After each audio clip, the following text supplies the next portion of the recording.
Hello, everybody, and welcome to Economics Monday with the Honorable David M. Walker, the former Comptroller General of the United States of America. And today we're going to do a special broadcast on financial education in the United States. And with that, of course, we're going to bring in our panel and, of course, our special guest who's going to talk about financial education in the United States. First of all, one of the co-founders of the network, we have Kim Calhoun, who's busily working in the background and making sure everything's taken care of for us. We have from the Los Angeles area, we have Rick Rosner, who is one of the high IQ people from the Mega Society. We need smart people on our network. We have Sasha Starr, speaking about a smart person, a chess expert, and also a musician, and runs 3 of our shows on the network. For those who haven't seen him before, we have Mark Lee, who is with Lee Productions, who runs a lot of our shows across the network. And of course, the Honorable David M. Walker, the former Comptroller General of the United States, who's going to be addressing this very important issue of financial education. And with that, the person that we're going to bring in as our special guest today is an author of 2 books. One book that I read years ago. It's called The Millionaire Next Door. If you haven't read it, it is available on the Pod TV bookstore. All you do is podtv.tv and you can go buy the book, thanks to our partnership with Amazon. Okay. Then his new book, Richer Than a Millionaire, that just came out, is also available on the Pod TV bookstore, which you can get later on. He's a very famous author. Like I said, I've been reading him since 1984. So with that, we're going to bring in Bill Denko to discuss financial education in the United States. So a question that I have for you, because financial education in the United States, what would you grade the financial literacy in the United States today? Bill, since you're a professor also, as well as an author, a professor in Albany, what would you grade financial education right now in the United States? Well, probably a low pass, maybe a D. Yeah. It's not a failure totally. I mean, there are some good things happening for sure, but it's just not widespread enough. That's I think, one of the real issues. Right. So what sort of challenges do you see that we have on a going forward basis in terms of financial education? Well, it doesn't start early enough in the curriculum. My kids have gone through public schools. My grandkids, all 6 of them, well, 5 of them are currently in public schools. One's not old enough. But the point is, the curriculum is full of other stuff that doesn't really allow for this as a part of the curriculum. And that's a shame. All right. Well, since you give it a low pass, you give it a low pass and I want a better grade. Let's go to the Honorable David M. Walker. Since you were the Comptroller General of the United States, what would you rank financial education in the United States to be? Has it gotten better? What would you give it as a grade? I would give it a D. It's my understanding that only 14 states out of the 50 require some type of financial education before you graduate from high school. I'm pleased to say that my state, the Commonwealth of Virginia, is one of those 14 states. And at some point in time, a little bit later in the program, I can talk to you about my experience with what they were teaching, what they weren't teaching. Yes. But let's just say that it's important that we have it. It's also important that we help people understand that they don't want to follow the bad example of the federal government with regard to financial literacy. Yeah. Okay. That's fair enough. And so let's talk about financial education in general. What are the benefits of financial education, short term and long term? Bill Denko. In other words, like when I was in school, I never had a financial education class. Part of the reason I ever took one, it didn't exist. After I graduated, there's no classes on retirement plans offered in the United States. So what is the benefit? What's the benefit of financial education as opposed to music, art, and Latin? 3 very important subjects that the grandkids are taking right now. Financial education comes under the broad umbrella of personal responsibility. And personal responsibility goes, not only how you act as an individual in society, but how are you going to act in your own household? And that responsibility entails how are you going to pay your way? One of the problems, and I blame marketers for this, and I was a professor of marketing for 31 years, so I'm going to take some of the blame, is that we have created a society, a wonderful society in so many ways, but a society of hyperconsumption and instant gratification. And once we get back to the basic idea of postponed gratification and long-term savings and taking charge of your financial future, I think we have a pretty dismal situation on our hands. Okay. Well, there are plenty of industries that are built around exploiting people's lack of financial literacy. The entire, credit card industry, they want you to get in a certain amount of trouble to have a balance that you haven't paid off for month to month, so you're paying 18 or 20% interest in some cases. And Or higher.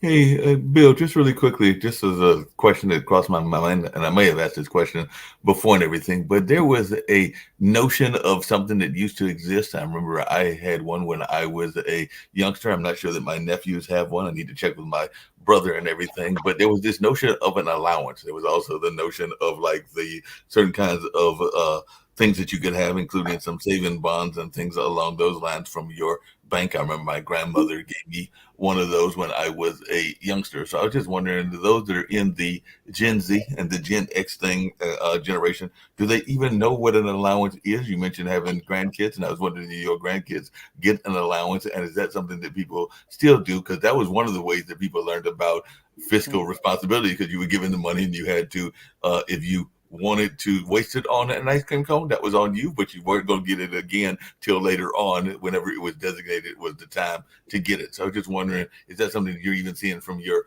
own grandkids? Yeah, absolutely. I like to think that these grandkids are fortunate to have me as a grandfather. Now, what they think, I can't really say. But my children, my adult children and their spouses really have bought into this millionaire next door mentality. They're doing extremely well. I'm happy, and they're sending that message to their grandchildren as well, to their children, my grandchildren. So I know it's happening in my subset, but how many other people are engaged in this kind of behavior? I just couldn't say. Yeah. What are your thoughts, David, about allowances? What are your thoughts on that? I don't hear that word anymore. When I was growing up, as with Mark, that was fairly ubiquitous. I mean, you would find in, mainstream America, middle class in particular, that, you might get so much a week that your parents would give you for discretionary money, and that's all you got. So when it ran out, you were done. I think it's important to understand that financial education as a means to achieve financial literacy is fundamental. I mean, everybody needs that in order to be able to manage their life throughout life. And let's just give two examples. I mean, I remember going to the college campus when our son, went to the college, and I won't mention the name. It was a great school, but I'm sure it's the same virtually everywhere. Where the day that he was going to sign up for classes, you had a number of credit card companies out front trying to hook people on credit cards. All right. You also have to keep in mind, what is the largest asset on the balance sheet of the federal government? It's called student loans, $1.7 trillion. Okay. And you've got a lot of young people that are going to college, that are signing up for student loans, that are getting degrees that may not even be marketable, that are paying the minimum payment, and are deeply in debt. And so, there are just a number of different examples of where, we really need to do a much better job of financial education, not just for the country, but for the individuals in the country. Along those same lines and everything, and I'd love to hear Bill Danko's thoughts around this. And I know it's a slight pivot, but it's not a total pivot. There is a very popular thing that exists in the sports world and all along those lines. But I don't know that the folks that are doing this great fiscal windfall are getting a fiscal education and everything. So anybody that follows sports, and if you follow whether it's college sports, particularly college sports, there is a notion called an NIL, name, image, and likeness, and a number of these athletes are making bukus of money off of the NIL and everything along those lines. I know there's some players here in the Carolinas where me and Nick and Kim are that are making a whole lot of money and everything. And definitely even where I went to school at Marquette, there are probably some players that are making that money. I am glad to say and proud to say that I recently learned that my alma mater has a 3.7 GPA average or something like that. So we're not just teaching the athletes to be athletes, but they're actually getting a solid education at Marquette University and not just majoring in like basket weaving or something along those lines. Because when I heard that at one of our games, I was quite proud to learn that we had that. But I just wanted y'all to talk around the NIL because I know a lot of people are getting this money, but it's like winning the lottery. I don't know that they know what they're doing with the money when they get these $1 million contracts. So some of these are in the literally millions of dollars and everything. But I'd love to hear y'all's thoughts about that because that is something that has been very much talked about in the sports world over the last several years. It's not just with regard to sports; it's also with regard to lottery winners. Right. Those people, especially young athletes, and let's go to Bill after this. I mean, young athletes, they're immature. I mean, science says that you don't have a fully functional brain until you're 25 years old. All right. And on top of that, if you've never had any education with regard to money, then there's a tendency to spend, and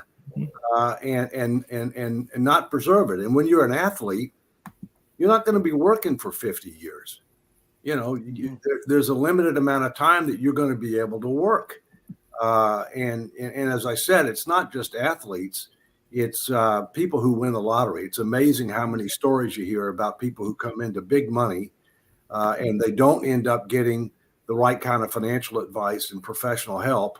And before you know, it's gone. But Bill, I'd be interested in Rick, I think is. Yeah. Bill. Yeah, David, you're absolutely right. Even the basic idea, a financial planner I know who deals with athletes who do get these outsized checks on a regular basis. And he reminds, especially those in the football area, what NFL stands for, not for long, right? That they have this short window. And so, but this is the simple formula that he gives his athletes. Think of your this $1 million you're getting in thirds. 1/3, keep it for administration and taxes set aside. 1/3 can be spent immediately, and 1/3 is long-term savings and investment. And if you had that, the proportions may vary a little bit, but if you basically get that idea of that $1 million is only $300,000 to you currently, it's when you believe that you have $1 million to spend is when you really get into trouble. So just that one basic lesson can save a lot of heartache. Yeah, For lottery winners too. So I'd argue that there's room in the high school math curriculum for a lot of this stuff. You get taught a lot of stuff, everybody, like you got geometry, you've got trigonometry, you've got algebra, then you have calculus, and then you have differential equations, but you don't have probability and statistics. You don't have any education in risk. On Twitter, a lot of the dumbest people I see on Twitter are into crypto. And crypto is to some extent a giant Ponzi scheme. And a lot of these people who think they're financial geniuses right now have no idea that, it's a really teetery house of cards. Yeah. I'm just going to make a little comment about education in general, Bill. There was an article that came out. I'm just going to give my 2 cents on it. This is a newspaper here in the United States called the New York Times. For those internationally who don't know what it is, they wrote a book, How Do I Pay for College? A little article on how to pay for college. It's an insert. It was the worst thing I ever saw in my life because all it was about how you go out and borrow money, go into debt to go to college. Wrong, wrong, Yeah. wrong. Now I can tell you my experience. My son went to Georgia Tech free. How did he do it? Georgia has the Hope Scholarship. If you graduate with a B average in a high school in Georgia, you get to go to any Georgia school you want to for free. University of Georgia, Georgia Tech, etc. So he got to go free. Then he went to Duke, the PhD program in electrical engineering for free. How do you do it? Get a good a GRE score, and Duke gave you a full scholarship. Plus, you become a teaching assistant. I've done some research for my grandkids. I can send them to major top 30 educational institutions in the world next to free. Now, they're not in the United States. They're in Switzerland, Italy, Norway, Finland, etc. And this is what I'm looking to do. I'm going like, why would you go into debt? And by the way, there are a lot of colleges in the United States that are value colleges. If they stay here, you go to North Carolina State or UNC, $6,000 a year. You don't go to the school I went to. Do not go to the University of Miami. It's $60,000 a year. You go there for 4 years, you spend $250,000 on a bachelor's degree. It's insane. So when I read through this article on the New York Times, all I could think is trash, trash, trash. All they were doing was talking about how to apply for loans, how to go into debt to get your education when you don't have to in the United States. Why don't they write a good article, how to get college? And I went to Oxford, by the way. You know why? I did the analysis when I was a youngster for my parents because Oxford is a public school. I said it's cheaper for me to go to Oxford than the University of Miami, including round trip airfare and hotel room, your room and board. And they were astonished. Now, by the way, today things change. Oxford has become very popular internationally. It's not cheap. But this is what I'm saying. Why don't they explain the economics of education? And Bill, I know you teach at a state university, which is usually a value oriented, but please, the private schools are not. So I know Rick has a hand up, but then we'll get to you too. All right. So my kid just got her PhD from King's College, London. All expenses paid, including living expenses. Plus, you get a PhD in Europe, it's 3 years or 4 years. You get a PhD in the US, it's 7 years. So you're racking up debt for twice as long, getting your. And so, yeah, there are ways to finance. Hey, but Rick and I did see Bill's hands, and I Also, know we definitely want to get to David. college system. Like California has a great community college system. You knock out your general ed requirements in a year or two in community college, then you can move into the UC system, the UCLA, Berkeley, all these great schools, but you're only going there for 2 years instead of 4 years, only racking up 2 years worth of debt. Yeah. And by the way, the article never explained that too. I mean, I clubbed out my first 2 years, so all I had to do 2 years. So I had, and I was a maniac, so I graduated when I was 19 years old. I was in the MBA program. But the thing is, there's ways you can bypass the system, and to do that, you have to take CLEP tests. But what they never tell you is special CLEPs. If you take special CLEPs, you get an extra year. And so this way, I didn't have to go to school for 2 years. I was actually going to toss it to Dave really quickly. Dave Walker, yes, we'll bring. Yeah, well, I'll give you a personal example. One of my nephews, who graduated from a good public high school in Virginia, went to community college, dealt with all the basics at community college, which was a heck of a lot more economical. He could also live at home and commute. And so he didn't get the full college experience the first 2 years. But frankly, he was an average student. He did well in community college. It was a good transition, if you will. And then he got admitted into UVA, University of Virginia, which is one of the best public institutions. He never would have gotten into UVA if he had applied right out of high school. There's no way. So he ended up being able to get a great degree for a lot less cost than otherwise it would have been, because he only had to end up paying the tuition for 2 years rather than for 4 years. And it's hold him well. At some point, I want to come back.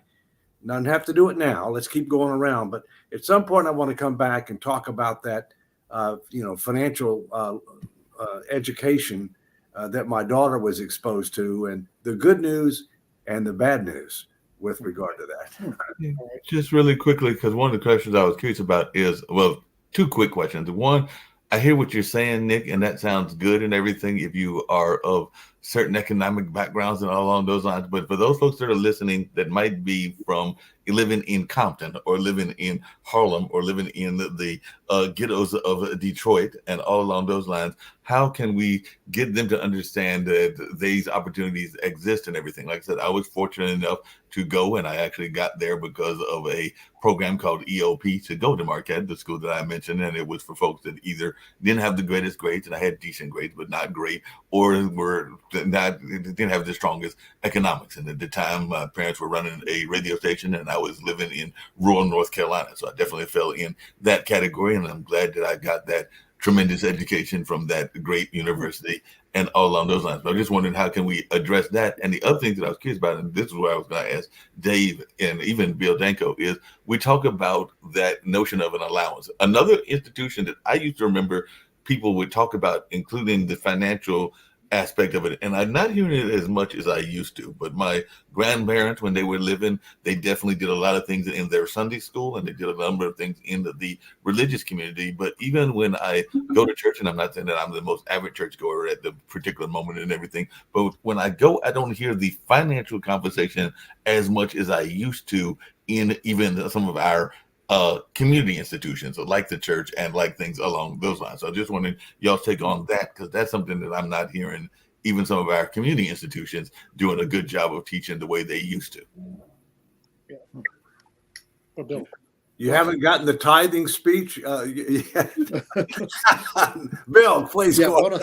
one of the things I know about fundraising in the church is a priest told me, you never tell the congregants you've reached your goal. Just always make it more and more and more. But anyway, getting back to, how do we get the disadvantaged, those in Compton and other places, to say, yes, education is a good thing, and I want to, find a good opportunity, perhaps at a community college for starters. In my case, look, I come from a household. My father had a 10th grade education. My mother was a high school graduate. And the best advice I ever got was from my mother, who told me, Bill, stay in school. Mm-hmm. I took her literally. All my degrees right through the PhD, then becoming a professor. So I never left. I know, it's all about parental guidance, isn't it? If you don't have that role model or the advice from somebody you love, like your mother, to tell you stay in school. And you know what? At the graduation, it was 2003, because I was there with my youngest son at RPI, Rensselaer Polytechnic Institute. Ben Carson was the guest speaker, the pediatric neurosurgeon who became Secretary of Housing. Mm-hmm. And his story was so inspiring. He said, every week, his mother would assign a book for him to read and write a one-page essay, and she would take that essay and make some stray marks on it and give it back to him. He never knew that she couldn't read. But she wanted her son, Ben Carson, a pediatric neurosurgeon, well accomplished, and he says because of that parental guidance, he was able to accomplish what he did. We need more of that. I want to add something too. There is something to be said about the teachers in our education system being good mentors, because I was never encouraged to go to college. My family just didn't have the money. The boys went to school, but not for the girls. And I had really good teachers, and also my boyfriend at the time, who became my husband later, who encouraged me. It was affordable back then because I paid my own way. I worked 2 jobs and worked my way through college. But it was because of the teachers at the school. And maybe we're not paying the teachers enough today to feel like that they need to inspire the kids to go to school. But I also have to say that one of the most disappointing things that I have seen in the past few years is we give students loans that are underage that should never have qualified for these types of loans. They can't even afford to to live when they get out of school without making them take any kind of testing or making them take a class on this is what this loan is. This is what it's going to cost you to get that degree. And this is what you're going to have to pay. And the most important, which I think is the biggest scam of the whole student loan program, a lot of these kids come out, with $200,000 or more debt going to become a doctor. And nobody told them that if you pay the minimum amount, you're only paying interest only. You're not paying any of the principal. And some of them, 5 years in, they're paying due diligently. And then they go look at the bill and they go, oh my God, how did I end up with $250,000 I've been paying for 5 years? Because they're doctors. They don't really look at the bottom line of every contract. But I don't think any student, I think there needs to be a law, David, that no student should be given a loan moving forward without having to take a course on what that loan is and how to pay it off, and take a test and a financial literacy course, and then maybe a grant to go with it. If they do those two things, and then they can get the loan. But I think we have failed the students and the children. I think financial literacy should begin when they're 3 years old. And I just started a program for my nieces and nephews where they each get a little cash case with a ledger, and Aunt Kim gives them money on certain occasions, and they keep up with the cash. It's like one of those cash boxes, but locked.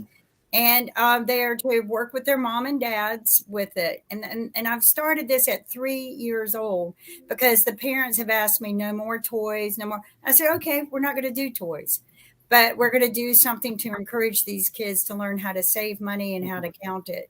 So, but we're not doing that. And the schools should do that. But no loan should ever be given to these kids. And they're kids, they're not adults. Hey, They have passed a class, and I'm going to pass it on to Bill and then David. Good point. I think it was 1998 or thereabouts. Tom Stanley and I have an article in Medical Economics, the trade journal for the medical industry. But the title of the article is, "Doctor, if you're so smart, how come you're not rich?" What an insulting title, but it speaks to that very point about the illiteracy, the financial illiteracy of even the highly educated medical doctors. So, all right, that's all I have to say about that. I'm only David. the second person in my Walker line to graduate from college. Wow. My dad was the first. I was And the first. of course, everybody since then has. But college is not for everybody. no. And one of the things that we don't do a very good job of is to help people understand that, Yeah. and furthermore to be able to recognize that there are other ways that you can make a decent living, raise a family, and have a decent quality of life, such as the trades, as an example. All right, and many countries do a much better job of that than we do. One particular example is Germany, but I agree with Bill that parents are particularly important. And I know, Kim, you said that, several others did. I remember my dad told me, have a budget, control spending, save, and get out of debt as soon as possible. Mm-hmm. And I followed that advice, okay? And I passed that advice on. And in fact, when my father passed away, he had done a very good job, and he left some money.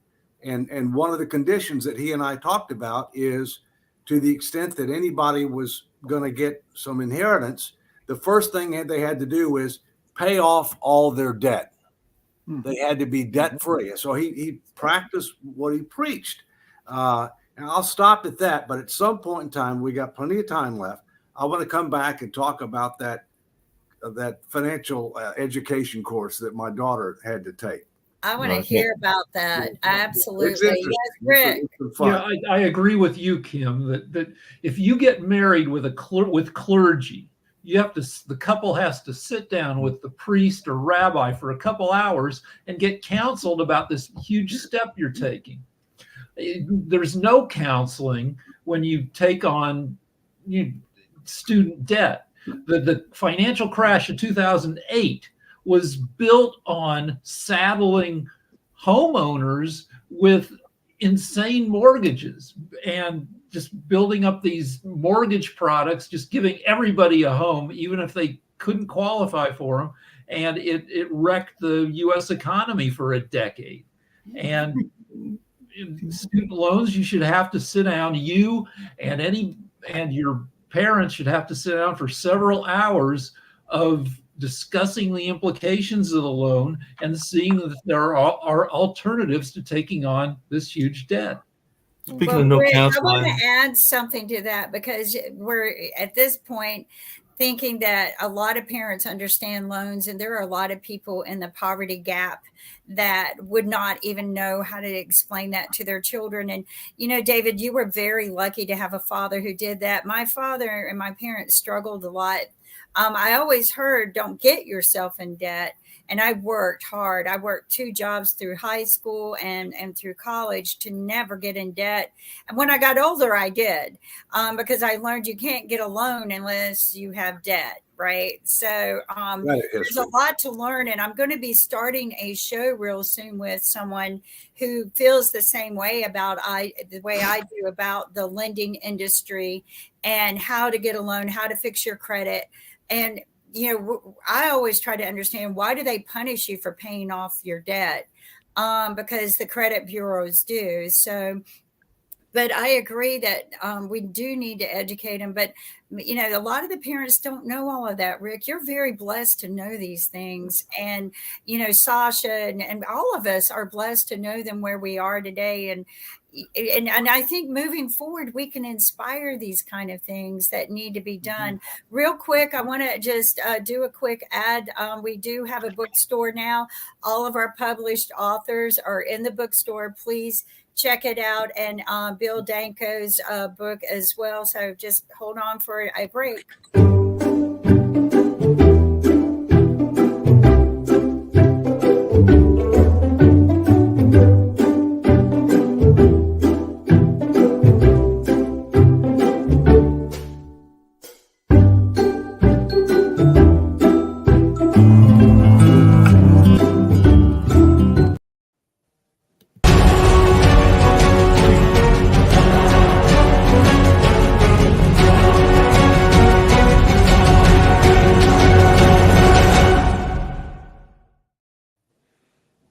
And we're back with Economics with David Walker, our special guest, Bill Danko, who authored Who Wants to Be richer than a millionaire next door. But so anyway, I think Mark.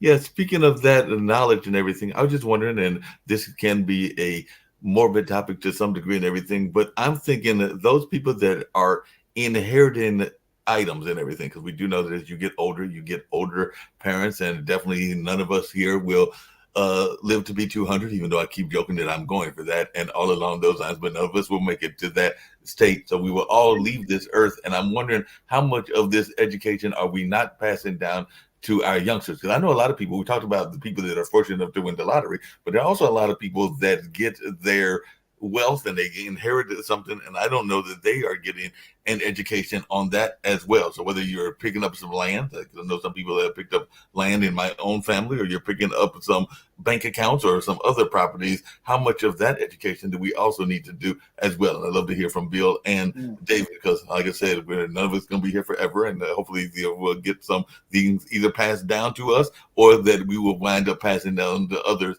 as well. And I don't know that we're educating the next generation down in that space, because we oftentimes hear about generational wealth. Yeah.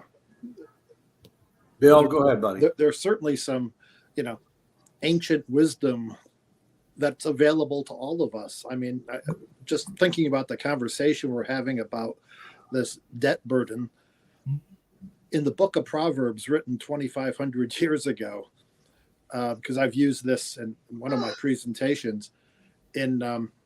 It's chapter 22, verse 7, the one line, the borrower is a slave to the lender. And if you understand the burden that you're taking on being in debtor's prison, really, as Kim pointed out, these loans, you're just paying the interest. and it seems to go on forever, well, that's a form of slavery. That's for sure. You're a It slave is. to the land. Yeah. So I You agree. are So it's so ancient, ancient wisdom. We don't have to reinvent a lot of stuff if we just get back to some of the basic principles that societies have been built on over the years. But we've Well, strayed. And we also have to remember, as Einstein said, who was a fairly bright guy, Mhm. the most powerful force on Earth is not nuclear energy. The most powerful force on Earth is the power of compounding. Mhm. And if you're a saver and an investor, it works for you. If you're a debtor, it works against you. Now may be a good time to transition to that course that I was telling you about. Yes. Let's do that. Yeah. Let's do that. Thank It you, was- David. I started off very optimistic about this. We were going on a trip, from Washington down to Florida to visit my parents, my daughter's grandparents. And she had been given an assignment as part of her course that she had to come up with a budget, which is good, assuming that she had a certain career, whatever career she wanted, when she first got out of school or whatever, trade school, college, whatever. And then she had to put together a budget to see, how she was going to be able to live.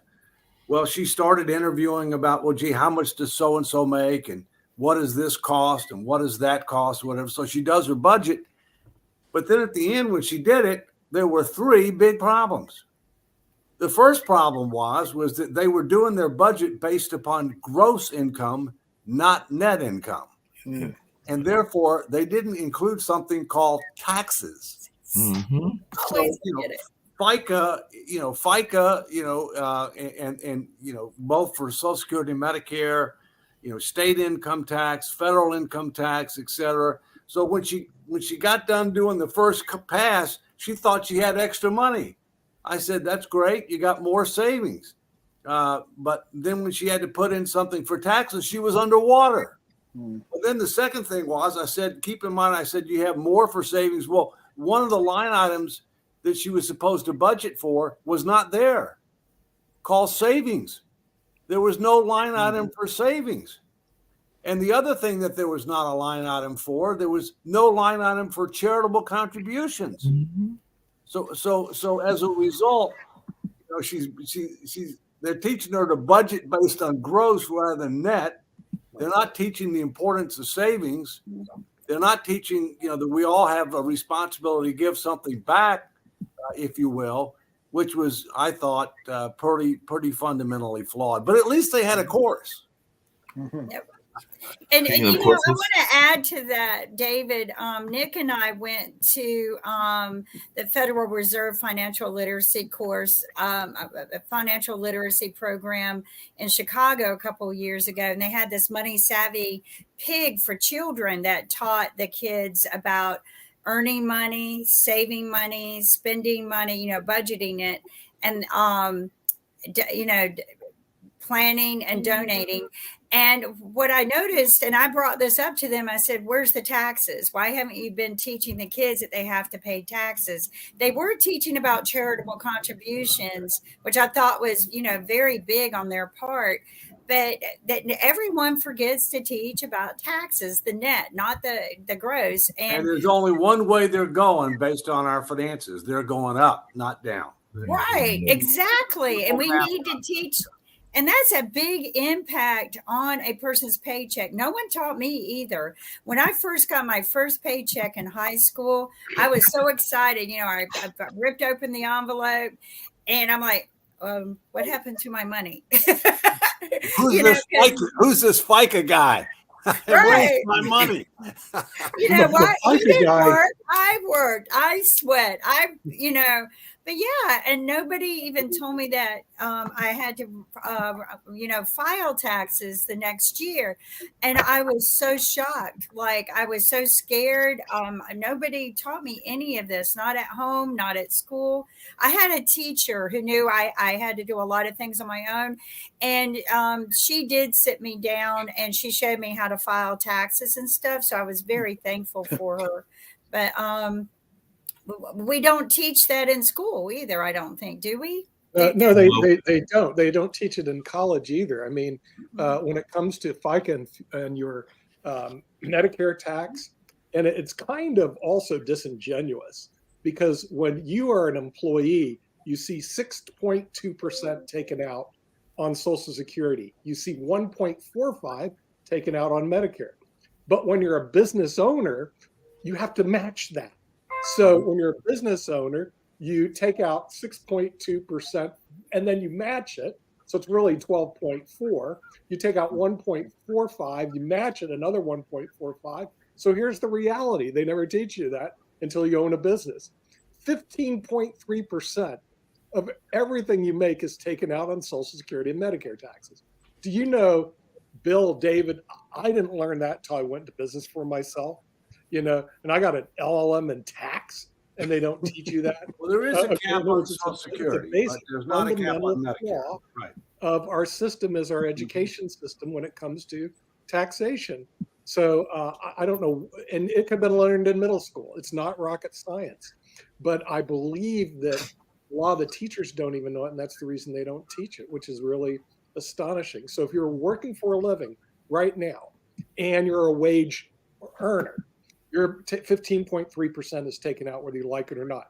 However, if you did this very simple trick, not trick, but plan, you create a corporation and the money flows to the corporation and then to yourself as dividends and interest, you don't pay any Social Security and Medicare taxes by having an S corp. So the trick is for the business owners listening out there. All the business owners know this, the employees don't. But if you're going into a business, think about an S corp taking dividends and interest and eliminating the Social Security and Medicare tax, saving yourself 15.3%. This is basic tax planning 101, but I can tell you this, unless you go to see your CPA, it's not taught in any schools that I know of.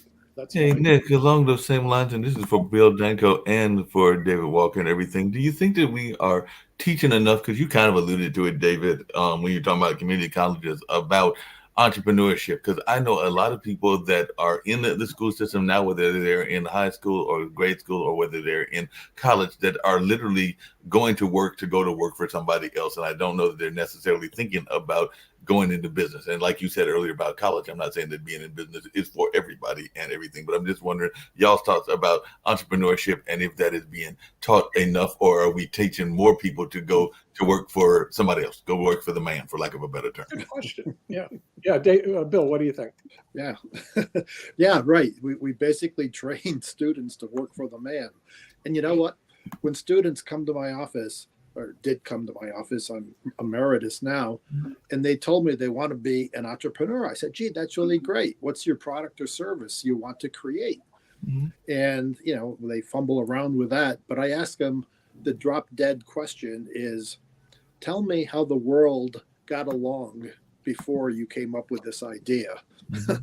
And if they can't talk about the unique selling proposition of saying, this is why it's going to be a success, this is what makes it unique, that I don't mean to discourage them. I'm just saying if they can't answer that question, they'll end up working for the man.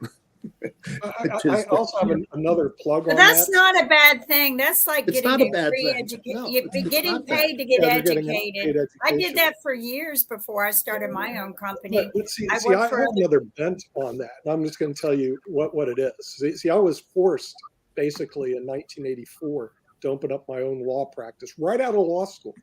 And I was very lucky because our plan was good, very successful first year. First week, I made $3,650 in the week. And I was going like, wow, this is great. Much better than working back then at $8.50 an hour. But here's what they don't tell you. And all entrepreneurs know this. All successful business owners know it. Everybody else doesn't know it.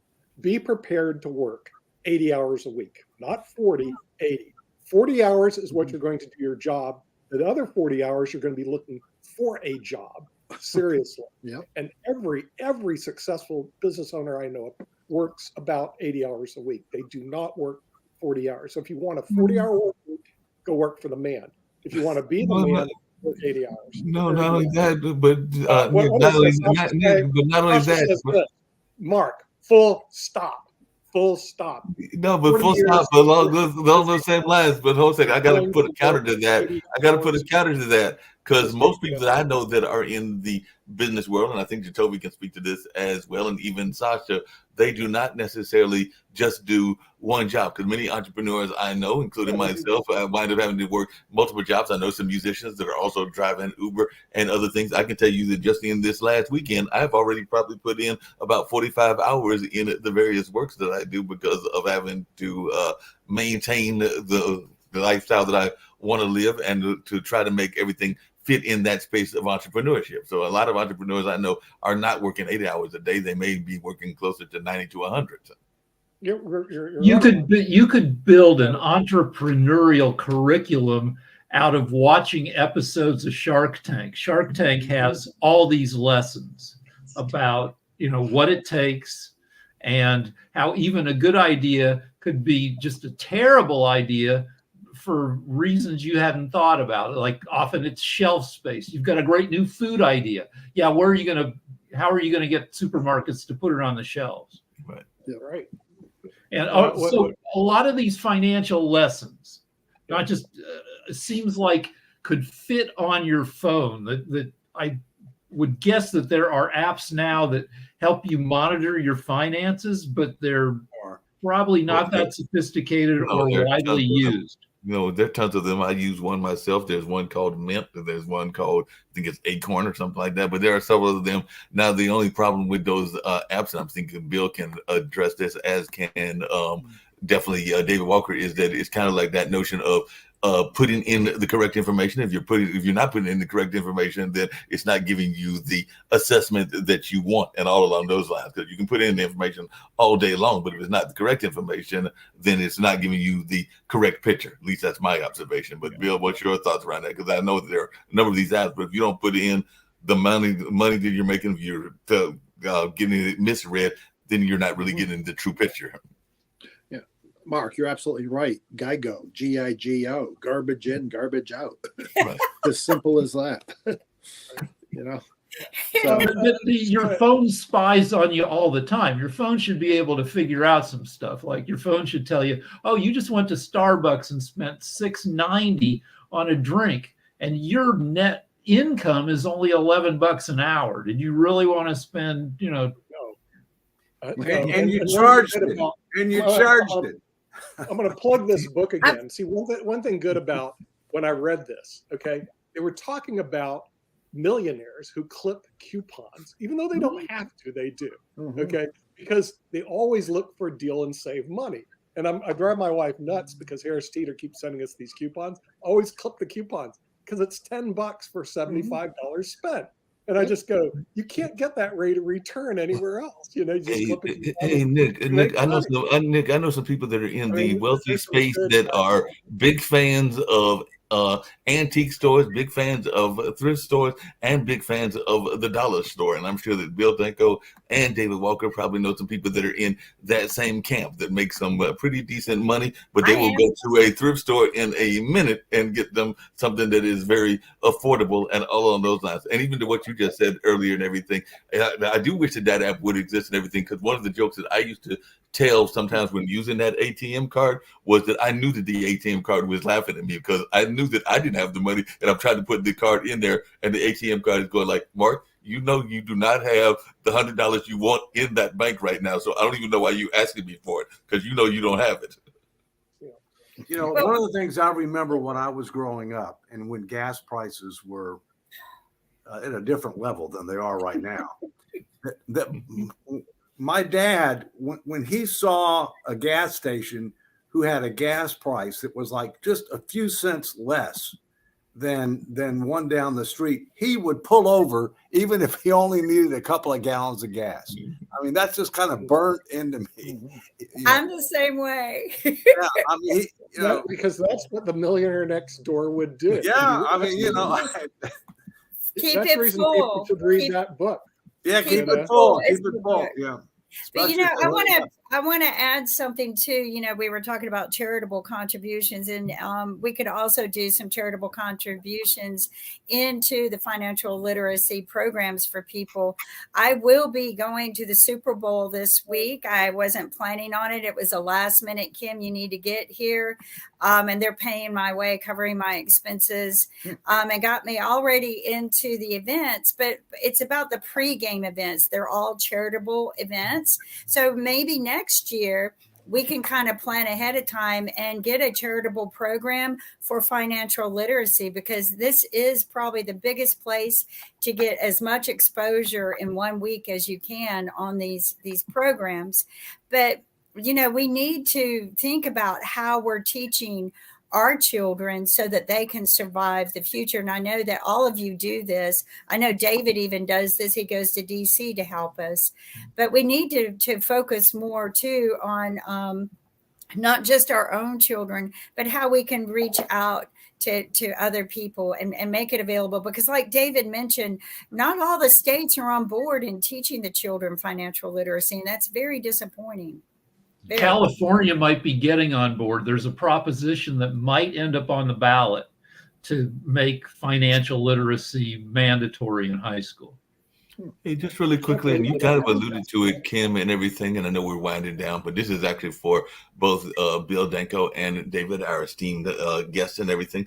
What can we do about teaching? Because speaking of shows, I had a friend that actually did a show right here in North Carolina. It was a telenovela that dealt with predatory lending. They actually talked about predatory lending as a soap opera standpoint, but they addressed it, and my good friend Dilcy Davis and her crew actually put together that the Nostro Barrio and all along those lines. But I was just wondering, that's an issue that exists in the minority community that I don't think gets addressed enough, is this notion of some of those financial people going after us and going after this notion of attacking folks that can't necessarily afford it in some of these fiscal spaces. But your thoughts around that, Bill, because predatory lending is a major issue. Well, it's illegal, isn't it? It is illegal, but there's still people that are doing it. Right, but the district attorney or the attorney general should be on top of this. And I really don't know how it's enforced. Maybe David, you can add to that. No, but let me change gears a little bit. I mean, I just went to a movie this weekend called The Beekeeper, and I recommend it. And it's basically about how you have fraudsters that are trying to take advantage of seniors and to bilk them of their money. And you know that is an increasing problem. What I mean, book that's, is that? that's not one where they're the beekeeper. That's not one where they're trying to lend them money with predatory rates. They're just trying to steal their money. Right. Right. There's a lot of them out there. I'm doing a show with someone about that issue. So I'm going to get that book. Thank you. Yeah. It's a movie too. You got to see the movie. It's an action. It's an action film. You got to see the movie. So you're talking about the need for continuing financial education. Exactly. If you get AARP magazine for seniors, about half of every issue is how not to get your money stolen. Right. Boomers have 94%. People over 45 years old have 94% of the privately held wealth in this country. And we're targeted all the time. Yep. Yeah, AARP, that is something they do a pretty good job of. They do a good job of that. I would imagine that AMAC does too, which is the conservative version of AARP. Yeah, and you know the problem I have, I'm just to address this to Bill and David Walker. Okay, I go out and I clip my coupons. I get my $10 off on $75 spent, which I think is a great deal. So while I'm trying to save money, Congress just announced they're going to spend another $112 billion, billion that they don't have, and give it all away. So that's the real problem that I have. And the question is that nobody's asked, and I will. How are you going to pay for it? Exactly. How are you going to pay for it? There is no plan to pay for it. They're just that's what I'm saying. Just right there. I mean, it's a fundamental question. How are you going to pay for it? There's no thoughts on how they're going to get the money in. They just know how to send it out. And it really bothers the millionaire next door that they do this all the time. In other words, it comes under Isn't it called the modern monetary theory? Yeah, which is flawed and failed. right. Yeah. Look, I mean, they're addicted to spending, to deficits, and debt. Well, and Right. you know what? And in the words of the movie Jerry Maguire, we should be saying, "Show me the money," right? That's Yeah, what we're and- talking and they about don't. here. And with that, we want to thank our viewers in the United States and around the world. For those who have Roku television sets or smart TVs, because most people actually watch us on mobile phones, like 55,000 a month.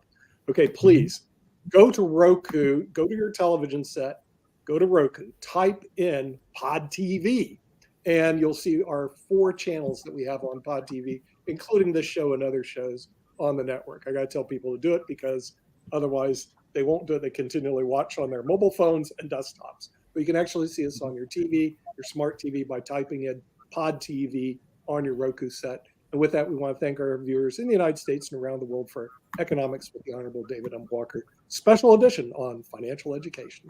See you then. Bye-bye.